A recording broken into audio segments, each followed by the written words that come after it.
This time on One Man's Trash, I'm going to show you how to put a starter disable switch in your 2006 or other similar years Chevy Silverado.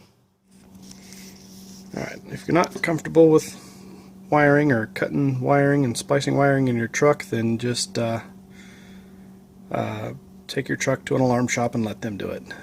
But if you're like me and you want to do something on the cheap, then this is how you do it. And the only thing you're going to need is a one toggle switch and one standard automotive relay that you can pick up at your local auto parts store. So what we got going on here, this is the wiring diagram. My buddy helped me. He drew it up for me and I just kind of redrew it to make a little more sense for me later if I ever need to look back at this. So what you have is here's your ignition switch with the 12 volts coming into it, and then the output. And the output is a yellow wire, which I'll show you a little video under the dash here in a minute. So that's the yellow wire that triggers your starter relay. And in the middle here, you're putting a B. It could be an A/B switch or an on-on switch. Not something you typically can pick up at your local auto parts store. They're usually on-off. But what you want is an on-on, which is, what it does is instead of just taking this, making this connection and then turning it off, this actually switches from, takes this connection to this connection, and then when you switch it, it takes it over here. So it keeps one or the other on. Now I purchased a double pole, double throw on-on, which means it's basically two on-on switches in one. So they're not connected to each other. This side does not connect to this side. So you have your starter, your ignition wire coming in on the center pole, and then when you have the switch on one side, you get starter, you get your normal ignition. When you have the switch flipped, you're going to go to the relay over here. And then on the other side, I just got the double pole, double throw, so I could run a little LED light, the blinky light, when your alarm is set, basically. So 12 volts to the center pole and 12 volts to the LED, obviously on the opposite side of your starter. So then from your double pole, double throw switch, you go to pin 85 on the standard automotive relay. 86 is to ground, 87 is also to ground, and then 30 is your output to your horn.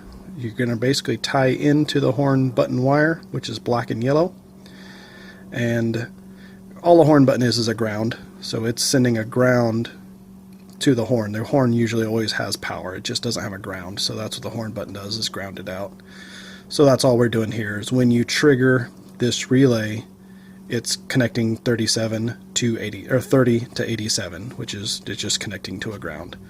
So not hurting it for that to be tied into the same wire, because all that's doing is when you push the horn button, it just grounds out that wire. So not hurting anything to do it that way.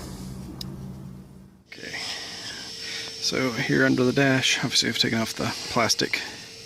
You have to pull off a few things, pull off the trim bezel, and then pull off this. There's just a couple screws down at the bottom that hold it in, and then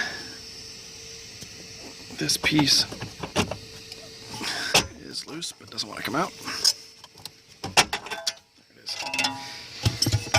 So that was held in with 4 10mm here, and then this is your ignition harness, and this is your starter trigger wire coming from your switch. So that's the wire you're going to interrupt. Now here you could just take those two wires and run it to a toggle switch, and then you just have a on-off. You know, just go to your auto parts store, get an on-off switch, hide it somewhere, wherever you want to. You can run it under the hood, wherever you want to hide that switch somewhere. And then you'll have a starter disable, and then they'll have to flip that switch in order to start your truck. What I did was, well, I'll show you the wiring diagram, and then there's the black and yellow, which is the ground coming from your horn button up here, and so that's the one I spliced into. I I just reconnected it together, and so the horn would still work, obviously, but then tagged in my wire coming from my relay. Okay, so now with the switch in the run position, everything is like normal.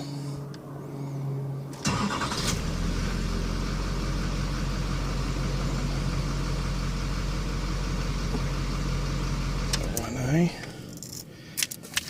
switch it, and I'm not going to show you where my switch is, so I'm going to stop the video. Alright, now that it's switched to the off position, or locked position, whatever you want to call it, you go to start it, all you get is a horn. Now the longer they crank on it, it's just going to lay on the horn as long as they're touching it. So, and that is it. That's a cheap, simple way of doing a theft deterrent system.